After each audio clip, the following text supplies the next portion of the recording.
Lesson 52 is about chemical mixture problems.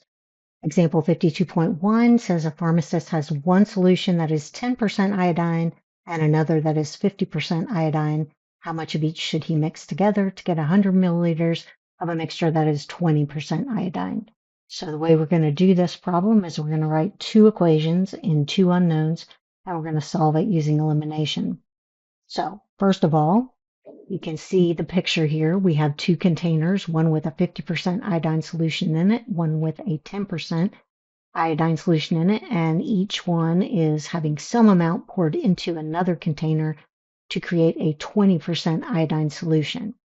The first equation we're going to write is just going to be about liquid. It's not going to be about iodine. It's not going to care what the iodine is. All it's going to be about is milliliters of liquid being poured. So we're going to pour X milliliters out of this first container and Y milliliters out of this second container. We're going to pour them into the third container, which we want it to end up being 100 milliliters. So our first equation is just going to be X plus Y is 100. This equation is just about milliliters of liquid. We don't know what it is. We don't care what it is. It's just X milliliters of something plus Y milliliters of something else gives us 100 milliliters of something else. So now we're going to write an equation about iodine. This equation is going to be about milliliters of iodine. Well, we know that the X milliliters that are being dumped out of the first bucket is 50% iodine. So 50% of that amount, 50% times that amount is iodine. The stuff we're pouring out of the second bucket, Y milliliters, 10% of that is iodine. So 10% of those milliliters, that's iodine. And then we know that the final bucket, we want it to be 20% iodine. So 20% of that 100 milliliters we're going to end up with is iodine. So we have two equations, we have two unknowns, so we know we can solve it. So the two equations, X plus Y equals 100. And this second equation, when you change the percents to decimals, you're going to have 0.5x plus 0.1y is equal to 0.2 times 100, which is going to be x plus y equals 100. And the second equation is just 0.5x plus 0.1y equals 20. So these are our two equations. The first thing I'm going to do before I do anything else is I'm going to multiply that second equation by 10 in order to get rid of the decimals. So my first equation will be x plus y equals 100, and my second equation is going to be 10 times 0.5x plus 10 times 0.1y is equal to 10 times 20. So my system of equations that I'm going to solve is x plus y equals 100, and then I'll have 5x plus 1y, so just y, is equal to 200. All right, so to solve this, I'm just going to subtract the two equations because the y's both have a coefficient of 1, and if I subtract the two equations, the y's will go away. So x minus 5x is negative 4x. Y minus y is 0. It's gone. 100 minus 200 is negative 100. Divide both sides by negative 4, and you get that x is 25 milliliters. If x is 25 milliliters, x plus y is 100, so y must be 75 milliliters. So my answer would be that I would need 25 milliliters of the 50% solution.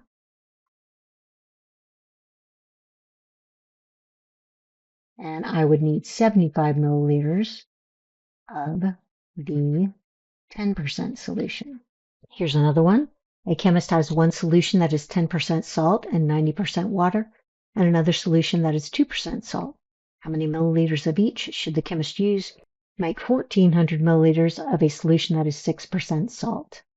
So in this problem, they tell you about the water in there too. If it's 10% salt, it's 90% something else. And in this case, it's water.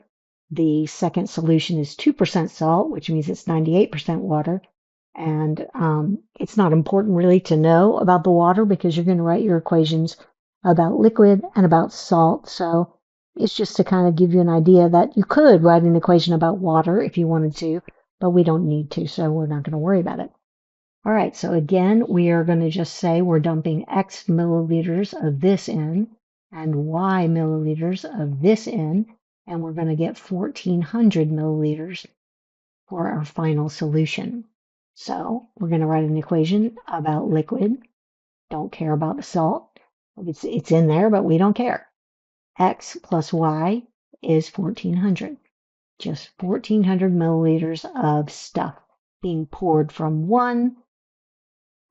two containers into the third container. That's it. Now we're going to write an equation about the salt. We know that these X milliliters are 10% salt, so that's 10% of X is salt. 2% of Y, those milliliters, is salt. And then 6% of the 1,400 milliliters we end up with is supposed to be salt. We're going to rewrite that salt equation. 10% is 0.1 X, 2% is 0.02 Y, and 6% is 0.06 times 1,400. If I multiply this whole equation through by 100 to get rid of the decimals, I'll have 10x plus 2y is equal to 6 times 1,400. And if I multiply that 6 times 1,400, I am going to get 8,400. So that second equation is 10x plus 2y is equal to 8,400. So my two equations are x plus y is equal to 1,400 and 10x plus 2y is equal to 8,400. This is the system of equations I want to solve. And to do it, I'm going to do it by elimination again. If I multiply the top equation by -2, I will have -2x minus 2y equals -2,800. And my second equation is going to stay the same. 10x plus 2y is equal to 8,400. If I add these two equations together, I am going to have 8x is equal to 5,600. So divide by 8 and I get x equals 700 milliliters. All right, so the total milliliters is 1,400, which means that y is also going to be 700 milliliters. My answer would be 700 milliliters of the 10% solution and the 2% solution.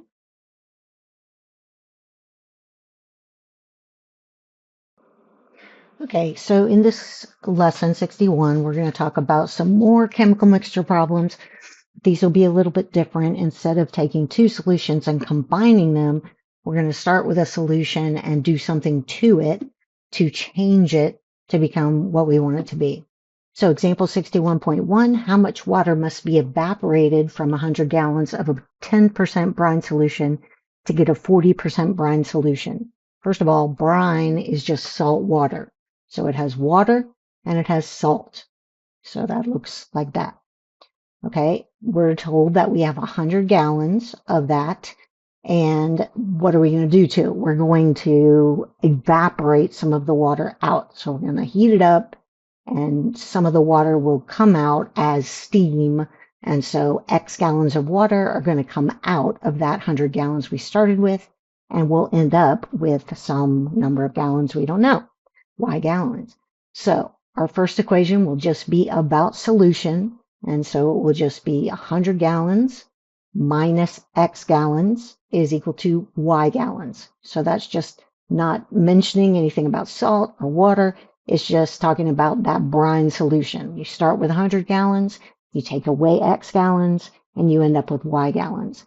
Now we're going to talk about either salt or water. We can write our next equation about the salt in the solution, or we can talk about the water in the solution. So we know that we start out with a 10% brine solution. If it's 10%, that means 10% of it is salt and 90% of it is water. So we want to end up with a 40% brine solution. If it's 40% brine solution, that means it's 40% salt and 60% water. So I'm going to write our second equation about water. In the original solution, the 100 gallons we started with, 90% of that 100 gallons is water. So 90% of 100 is water. That's the water I start with. Now I'm going to take away X gallons, and that is all water. I'm evaporating water out. So 100% of those gallons is water. And I want to end up with 60% of my gallons, my Y gallons that I'm ending up with, I want that to be 60% water. So this second equation is all about water. The water I start with, the water I take away, and the water I end up with. So it's just, I'm rewriting the first equation, except now I'm multiplying each amount in that equation by the percentage of it that is water. All right, so I have two equations and two unknowns. And when you have two equations and two unknowns, you can solve for the two unknowns. So I'm going to rewrite my first equation. I just don't need to do anything to it. It's fine the way it is. 100 minus X equals Y. The second equation, I'm going to change those percents to decimals. So 0.9 times 100 minus 1 times X, so just minus X, is equal to 0.6 times Y. So I'm going to rewrite those equations. The first equation is fine the way it is. The second equation, I'm going to multiply everything by 10 so that I don't have any decimals left. So that's going to be 9 times 100 minus 10x is equal to 6y. So I'm going to rewrite them again. 100 minus x equals y. And so that's 900 minus 10x is equal to 6y. And so this time I'm just going to use substitution because y is equal to 100 minus x. And I'm just going to plug that in right there. So my second equation is going to be 900 minus 10x is equal to 6 times 100 minus x, which is y. So 900 minus 10x is equal to 600 minus 6x. Subtract 600 on both sides, and you're going to have 300 on the left. Add 10x to both sides, and you'll have 4x on the right. Divide by 4, and you have 75 gallons is equal to x. The question is, how much water must be evaporated from 100 gallons of a 10% brine solution to get a 40% brine solution? And we just found out that is 75 gallons of water.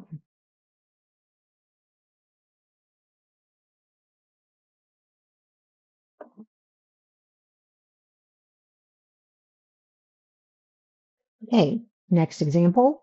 When Frank and Mark finished milking, they found that they had 900 pounds of milk that was 2% butterfat. How much butterfat did they have to add to raise the butterfat content to 10%? Whole milk is a mixture of skim milk and butterfat.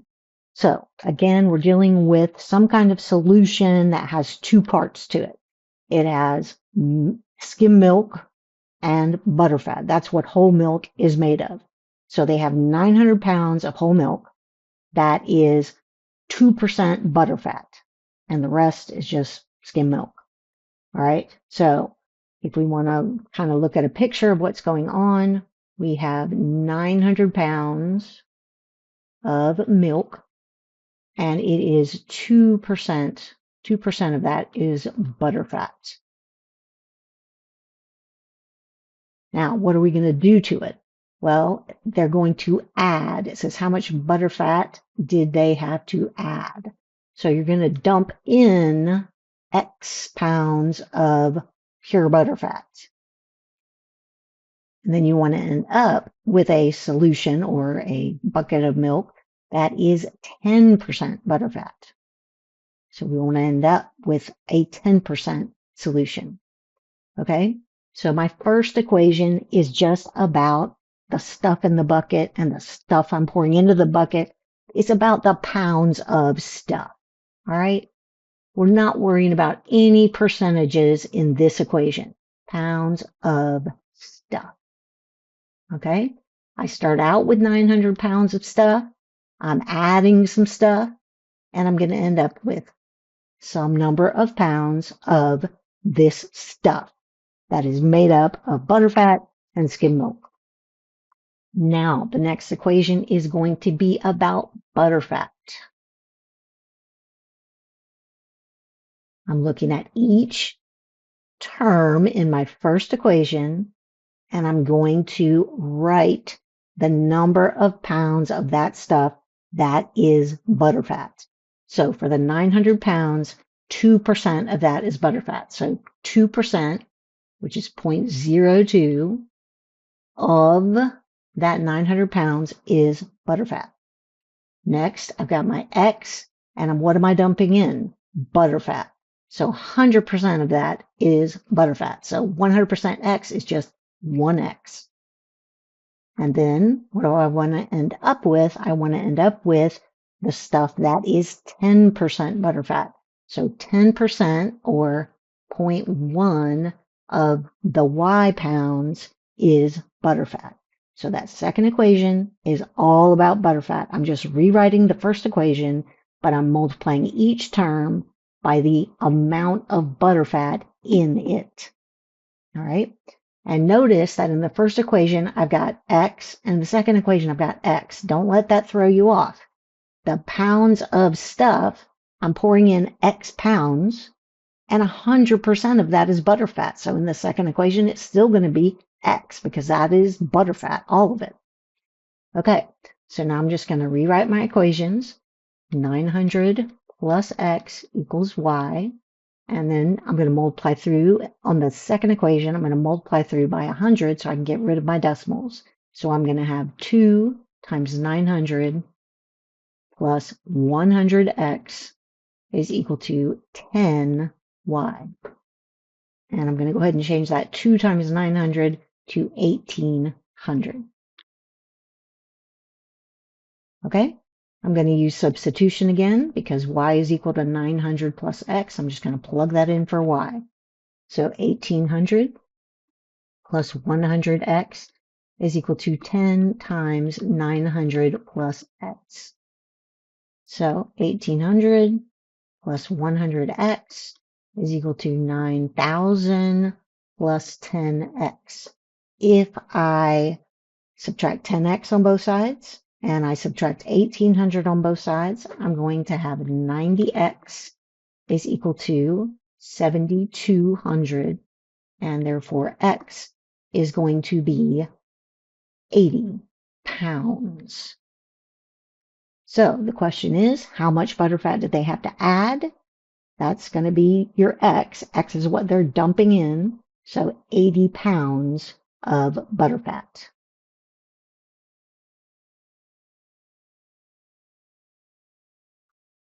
Okay, last example. 61.3, Virginia and Campbell had 100 kilograms of a 20% glycol solution. How many kilograms of a 40% glycol solution should they add to get a solution that is 35% glycol? All right, so they're starting out with this solution, and there's 100 kilograms, and it is a 20% glycol solution. And that's all we need to worry about. All right, we're going to dump in, it says how many kilograms of a 40% glycol solution should they add? So we're going to add X kilograms of this 40% glycol solution. And so we will end up with 100 plus x, or we'll just call it y. So our first equation is just about kilograms of stuff. We're not worried about any percentages right now. We're starting out with 100 kilograms. We're going to add x kilograms, and we're going to end up with y kilograms. Next equation is going to be about glycol. All right, kilograms of glycol in our first equation. So the first 100 kilograms, 20% of that is glycol. So 20% of that first 100 kilograms is glycol. The stuff we're dumping in, it says how many kilograms of a 40% glycol solution should we add? So that X this time is 40% glycol. So 40% of X is glycol. And then we want to end up with a solution that is 35% glycol. So our Y is going to be 35% of Y will be glycol. So these are our two equations. Now we just need to change those percentages to decimals, get rid of the decimals, and then solve the system of equations using substitution or elimination. So our first equation doesn't change. It's fine the way it is. Second equation is 0.2 times 100 plus 0.4x is equal to 0.35y. Going to multiply that second equation by 100 to get rid of the decimals. So first equation is still 100 plus x equals y. Second equation is going to be 20 times 100 plus 40x is equal to 35y. If I multiply that 20 by 100, I'll just do that right here. That is going to be 2,000. So, two equations, two unknowns. Just use substitution. 100 plus x is y, so I'm going to put that in for y in my second equation. So 2,000 plus 40x is equal to 35 times 100 plus x. If I subtract 2,000 on both sides and subtract 35x on both sides, I'm going to end up with 5x is equal to 1,500. So x is going to be 300 kilograms, and that is the amount you are going to add to get your solution that you want. So 300 kilograms of the 40% solution is what you're going to add.